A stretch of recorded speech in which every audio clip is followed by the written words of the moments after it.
Oui, pour le moment, c'est Christelle qui va nous dire un petit peu qu'est-ce que vous êtes en train de faire.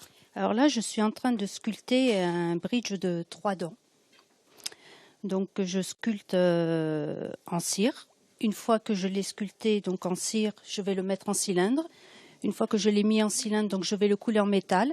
Et une fois fini, donc ça donne ce genre de choses.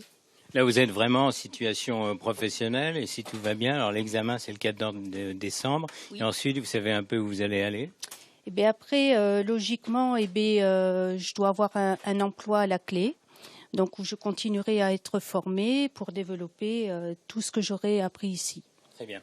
Alors, comment vous êtes retrouvé ici? Vous aviez d'autres métiers, puis vous avez eu des problèmes de santé, c'est ça? Racontez-nous. Oui, j'ai été au début, j'étais en 91 apprenti ébéniste, donc j'ai dû arrêter. Donc après, la route était un petit peu longue, donc j'ai repris mes études en 2005 en cuisine, où j'ai passé donc mon CAP de cuisinière en 2007 que j'ai eu, et donc après on m'a de nouveau dit donc il fallait que j'arrête et que je change de métier. Donc moi je voulais rester un peu dans tout ce qui est domaine technique. Donc avec l'aide de la MDPH, donc on a cherché un métier. D'accord. Et votre souci, c'est quoi? Mais je suis diabétique sous pompe et puis un problème de hanche, donc station debout, mais très difficile. Alors c'est un métier que vous avez choisi?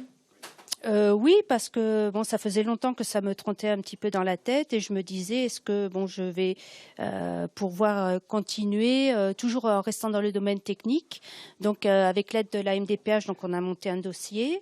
J'ai fait un stage pour voir si j'avais pas de difficultés niveau santé. Donc apparemment c'était bon. Donc après, donc on a envoyé le dossier et je suis venue ici à l'ADAPT. Et ici, vous avez passé combien de temps à l'ADAPT à Monoto aussi? Et 22 mois, puisque la formation donc dure 22 mois pour apprendre les bases du moins de ce métier-là. D'accord, très bien. L'examen, je croise les doigts, je dis, je le pense. Merci à vous. Bon, on va conclure, j'allais dire, mais plutôt découvrir, Philippe Thibon, le lieu où nous sommes. Donc la DAP, je le rappelais, qui est à l'origine de cette semaine. On est à la 20e édition de la semaine pour l'emploi des personnes handicapées. Alors ici, c'est un grand centre de formation, on va dire ça comme ça. C'est un centre de taille moyenne au niveau des centres de rééducation professionnelle, puisqu'il y a beaucoup plus grand. Il y en a jusqu'à 300 places. Ici, on a 133 places qui sont réparties 110 places sur Monetou, où nous nous trouvons, 10 places sur Dijon et 13 places en Franche-Comté depuis l'année dernière, puisqu'on a ouvert un centre de préorientation en septembre 2015. D'accord, donc ici 110 stagiaires avec des handicaps très différents.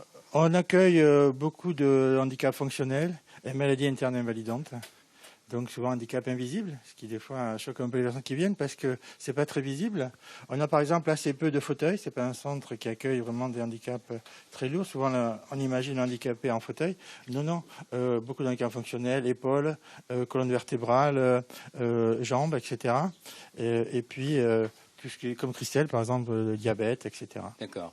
Bon Philippe, on va faire une petite pause et puis on va se retrouver tout à l'heure. Merci. Merci.